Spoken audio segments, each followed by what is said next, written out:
Welcome to History Buff. Before we dive into today's untold story, please make sure to subscribe and hit the bell so you never miss a journey through time.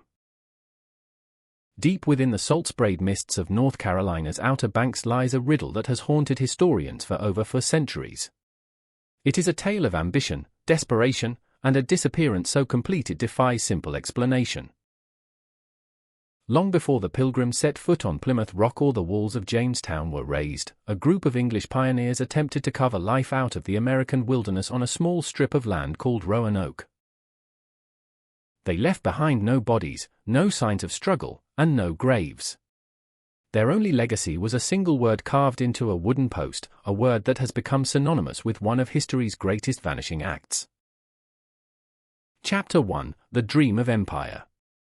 In the late 16th century, England was a rising power under Queen Elizabeth I, desperate to challenge Spanish dominance in the New World and find new sources of wealth. The architect of this vision was Sir Walter Raleigh, a dashing courtier and explorer. Though he never set foot in North America himself, he secured a royal patent to explore and colonize the region. In 1584, Raleigh sent a scouting expedition led by Philip Omoders and Arthur Barlow. They returned with glowing reports of a fertile land and 2 indigenous men, Manteo and Wanchese, who fascinated the London court. A second expedition in 1585, led by the militant Ralph Lane, established a small military outpost. However, this venture was doomed by poor planning, lack of food, and increasingly violent conflicts with the local Secatan people. Lane's aggression culminated in the murder of the local chief, Wingina. The bridge between the two cultures was burned, and when Sir Francis Drake stopped by in 1586, the starving soldiers abandoned the fort and fled back to England. The first attempt had failed, but Raleigh was not deterred. He realized that a successful colony needed more than soldiers, it needed families, craftsmen, and a sense of permanence. It needed a new approach. Chapter 2: The 1587 Colony. For his next attempt, Raleigh chose John White, an artist who had been on previous voyages, to lead a group of 115 men, women, and children across the Atlantic. Unlike the previous military ventures, these were middle-class Londoners looking for a fresh start. They were promised land and a stake in a new society, carrying their entire lives in wooden trunks. The fleet departed in May 1587. Their intended destination wasn't Roanoke, but the Chesapeake Bay, which offered better harbors. However, fate, and a stubborn pilot named Simon Fernandez, had other plans. Fernandez, eager to return to privateering before the season ended, refused to take the colonists further than Roanoke Island. He forced them off the ships, effectively marooning them on the site of the previous failure. When they landed, they found the 1585 fort in ruins. The bones of one of the few men left behind to hold the fort were found scattered, a grim omen of the challenges that lay ahead. Despite the rocky start, there were moments of hope. On August 18, 1587, Eleanor Dare, John White's daughter, gave birth to a girl named Virginia. She was the first English child born in the New World. Virginia Dare became a symbol of the colony's potential. Her birth suggested that Roanoke was no longer just a military outpost, it was becoming a home, a place where the English roots might finally take hold. The settlers worked feverishly to repair the houses and plant crops. But they arrived too late in the season to ensure a full harvest, and their supplies were dwindling rapidly. They were isolated and vulnerable. Manteo, who had traveled to England twice, remained their loyal ally. He was even christened and named Lord of Roanoke, a rare moment of cultural integration in an otherwise tense landscape.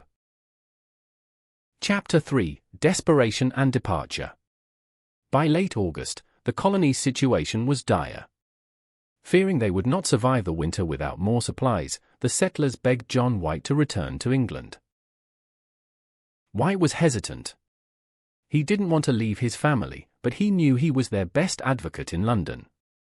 He finally agreed to go, promising to return with food, tools, and reinforcements within months. When White arrived in England, he found a nation in a state of high alert.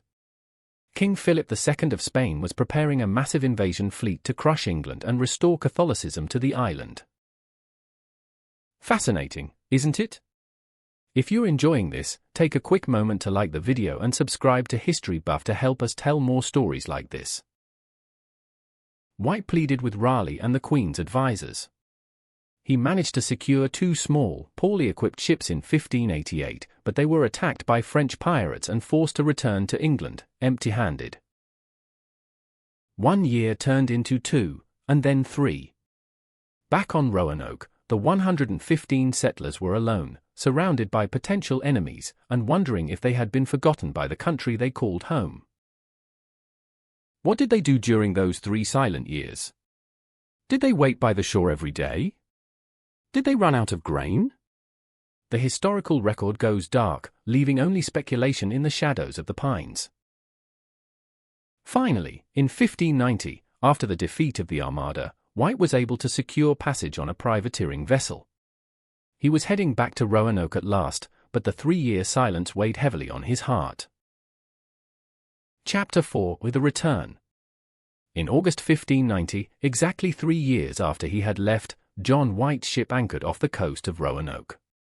The air was thick with smoke, suggesting the presence of people. The landing was treacherous. A sudden storm capsized one of the boats, drowning several sailors.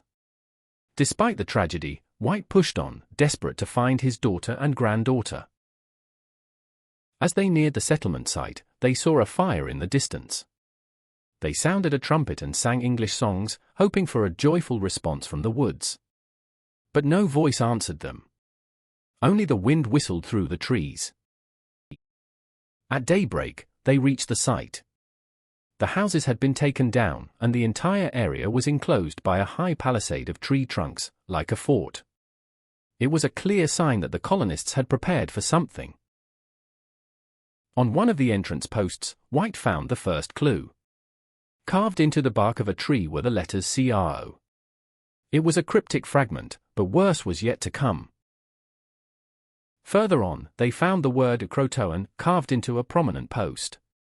White had instructed the colonists that if they were forced to leave, they should carve the name of their destination, and if they were in distress, they should add a Maltese cross. There was no cross. To White, this meant the colonists had moved of their own volition, perhaps to the nearby island of CROATOAN, home to Manteo's people, to seek better resources or protection. He found his own chests, which he had buried before leaving. They had been dug up and looted. His maps and books were ruined by rain, and his armor was rusted away. The settlers were gone, and they had taken everything of value. White intended to sail to CROATOAN the next day, but a fierce storm broke their anchor cables and nearly drove the ships onto the reefs. Low on food and water, the captain refused to stay any longer. Against his will, John White was carried back to England. He never found the resources to return again. He died years later in Ireland, never knowing the fate of his family or the colony he helped build. Chapter 5 Theories and Legacy. For centuries, the fate of the 115 settlers has remained the greatest cold case in American history. What really happened after the ships left? The most likely theory is that the colonists did exactly what they said: they moved to CROATOAN. Over time, they may have integrated with the local tribes, surviving by adopting their ways and intermarrying. Another darker theory involves the rise of the Powhatan Confederacy. Some historians suggest that the colonists moved north toward the Chesapeake and were eventually wiped out by Powhatan's warriors to prevent them from siding with rival tribes. In the 1930s, a series of stones known as the Dare stones were discovered, purportedly carved by Eleanor Dare. Most are considered hoaxes, but the first stone found remains a subject of intense academic debate. In recent years, archaeology has provided new hope. At a location known as Site X, researchers found fragments of English pottery that date specifically to the late 16th century, suggesting a small group may have moved inland. Stories of gray-eyed Indians persisted for generations among the Lumbee and Hatteras people. Could the DNA of the lost colonists still be flowing through the veins of North Carolinians today? Perhaps they aren't lost at all. Perhaps they simply became part of the land itself, a ghost story etched into the very heart of America. For History Buff, I'm E-Name, and this is the mystery of Roanoke. If you enjoyed this deep dive, please like this video and subscribe to History Buff for more content. See you in the next chapter of our journey.